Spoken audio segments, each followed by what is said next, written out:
interview intake form. I got 3 the same. Is this the newer camera or the older one? New one. How do you like it? Is there a big difference? Hell yeah. You say, hell yeah. But it's like, and it's still, we're behind, but it's still, we're functioning. We look good. You see that video I showed you? That shit looks nice. You know what I mean? So I'm happy. And that's your old camera, huh? Yeah. Right. Okay. So, who am I here with? Yeah. Oh. So do like an intro so that way we can edit out everything. Like I can edit to this point. Okay, so today we're here with the EPA archive, and I'm here with. DJ Derek Stamper. And what organization are you affiliated with? Live in Peace. So how'd you get started with Live in Peace? Man, trying to bring another avenue of creativity. I met Gene, having a conversation, you know, like, man, what do you do? Like, man, I'm heavy into music. And he's like, man, I got a little space. If you got a little bit of vision, then you could do something with the space. And went in there and tried to put something together, and we ended up building a little studio. And yeah, that turned into just kind of engaging and talking to a lot of students and building a relationship. And then just being like, hey man, you should stick around a little bit, like kind of having fun. And like, it was that, and like, kind of like giving me a welcome too, because I was overstaying my welcome sometimes. Like, hey, you here, man, a lot. Like, I'm having fun. Like, you know what I mean? So yeah, just being around and vibing. So are you from East Palo Alto? Yes, ma'am. So growing up, do you feel like your creativity was able to be resourced? Do you feel like you were able to access that creativity that you wanted from a young age? Or do you say that there's a lack of resources? At my age, I think for my choice of art, I think there was resources. All I needed was a paper and pen. I'll write on anything, you know what I mean? So I think for me it was, well, I will say that I think we lacked as a city, as a people, was the platform. I was actually a decent writer. I wrote a lot of poetry, and the one thing I got recognized for was a poem I wrote for a friend that had died like the day before my sophomore year, and it ended up getting published in the newspaper. The police were trying to take me like on a little convention to perform it and all that, and I'm saying all that to say like it had been something bad for us to actually get recognized for it, or something sad, you know. So I don't know, I feel like we did lack the platform to be heard, you know what I mean? I think you can create wherever you are and with whatever you have, but as far as being heard, that's another conversation. Okay. So in East Palo Alto, how did you grow up? How many people did you live with? Oh man. What did you spend your time doing? Yeah, man, sports, Killer Pill, 21. We was climbing trees. Tree climbing? Trees. Okay. Right there, Oakwood, Palo Verde. We used to be getting it in. I feel like we had fun as kids. We were tight, and what I mean by that is like, I didn't have to know you, but if our parents knew each other, then your mom could with me. You know what I mean? And it's like, I ain't never even seen this lady before and be like, man, you know what I mean? Like I know your mama, we go to church or we go grocery shopping, we play bingo. But that is one thing that I feel like I'll never forget and I always appreciate about growing up in East Palo Alto was the closeness and like everybody knowing everybody, you know what I mean? The family thing, like you would be identified quick in a loving way, you know what I mean? I always appreciated that, like, oh, that's what's the name nephew, and I get the biggest hug, you know what I mean? Yeah. That's always the best. Yeah. So within Live in Peace, how do you use those experiences while growing up to kind of to influence different students or to be able to be that voice for your community? You going deep. You're going I'm deep. just trying to, hit the points. You're going deep. Should I rephrase that in a clearer way? No, it's clear as day. It's clear. What I look at, and I hate for this stuff to sound bad, or like I don't know. It doesn't sound. I have to say it. I want to give my kids, the kids that I'm dealing with, the kids I meet and engage, what I didn't have.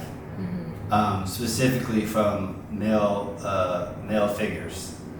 I had a dad. I have a dad. I know my dad loves me, but he taught me what he knew, and I don't think he was taught much as a father. You know what I mean? Mm-hmm. So I feel like the small things that I didn't get from my dad, I recognize that those are the ways that I connect with young men today. Mm-hmm. And I'm like, man, it didn't take a lot. And then I'm like, man, like, it helps me to reflect and I just appreciate the small things. And it's motivating, it's encouraging. But yeah, I try to just look at what I didn't have personally and just be like, man, this little gesture, this little conversation, this little introduction, taking somebody to go do something that they have never done, even if it doesn't cost a lot, it's like, man. I gotta say a quick fast story. Went on a hike a couple weeks ago, right? And I'm with a couple dudes, and we see this lady, and she has her dog, and we actually know which route to take. She gives us the directions for the hard one or the easy one.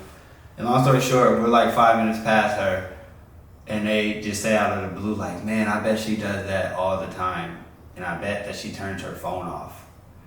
And I'm like, man, why do you say that? He's like, man, she probably likes to just have her time to like reset and like think. Mm-hmm. And that's what I do when I hike. You know what I mean? Like I kind of like, get myself together. It's a way for me to, check on myself or whatever, right? And to see them acknowledge that was powerful and gave me a lot of motivation. Woo! What's it?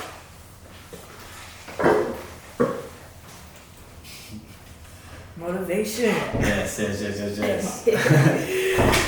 So, following that, I pick up his voice in here. what do you think is something, or if you had to choose one thing that you could just pass on to your students, like what would be one thing that you would give to them? What do you think is the most important, like from your different values and morals that you may have? Yeah. What do you hold like the highest? Man, that is big. I don't know. That's a hard one. Today I'm making it a point, no matter who I run across, no matter what you look like, no matter what your predicament is when we meet, is to love you first. Like, kind of like, that's almost like saying like I'm giving the person a chance. Like, I'm automatically giving the person the benefit of the doubt with everything. I'm trusting them. I'm walking into every conversation trusting instead of looking for bad in people. You know what I mean? Because I remember being a guy that had like little prejudices like that from maybe how I dressed or whatever. Maybe I just couldn't afford good clothes, you know what I mean? Mm-hmm. Or from just being from the city I was from, you know what I mean? So no matter what a dude looks like, you have tattoos all over his face and piercings or whatever, I'm gonna treat him like a person. You know what I mean? Until he makes me feel away or until she makes me feel away, I'm gonna treat them like people. Mm-hmm. And that's something that I think is important for me to display, because that way the young man that I'm next to will have that same attitude.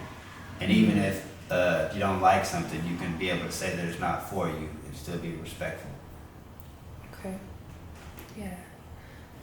So, I'm so sorry. I'm sorry. I just feel like there's a lot of pressure with you watching And my head is like beating right now. I'm sorry. I think you got amazing questions, and I think there's amazing answers. I'm sitting here going like, this is beautiful. This is really beautiful. Okay, I'm sorry. I'm ready. Okay. So you specifically mentioned the city that I'm from, and so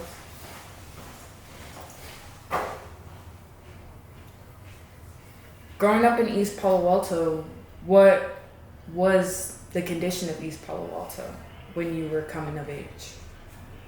And that's where, I would say, I would take some of the blame off of my dad and my uncles and all the male figures that were around me because at that time, East Palo Alto and most of the men that were, in the streets were like literally in the streets. So I actually had a conversation with a young man not too long ago about this, and I know he felt like I was being sarcastic, but I was just trying to get him, to see that I was with him. And I asked him, like, how many, electricians and HVAC workers do you know specifically from this city that you watch put on construction hats and vests and go to training and all that? And we both couldn't name too many. And my point was, like, if we don't have those examples, it's like it's a long shot for us to get there unless we're seeing that for ourselves. Mm-hmm. And I don't know I want to be an astronaut unless I actually go to NASA and do that little thing where they got you in a little bubble. You see what I'm talking about? Like, you gotta feel it first, you know what I mean? Mm-hmm. And I think not having an introduction to different things is a big part of why we were behind as young men, because the people that were in front of us weren't really doing much, you know what I mean? So the examples weren't great. And it's not an excuse. Every man has their choice, but if you aren't, like I said, having a vision for yourself, it's easy to follow the path of, I can name a few streets that had 10, 11 dudes on them at a time, you know what I mean? So it's like,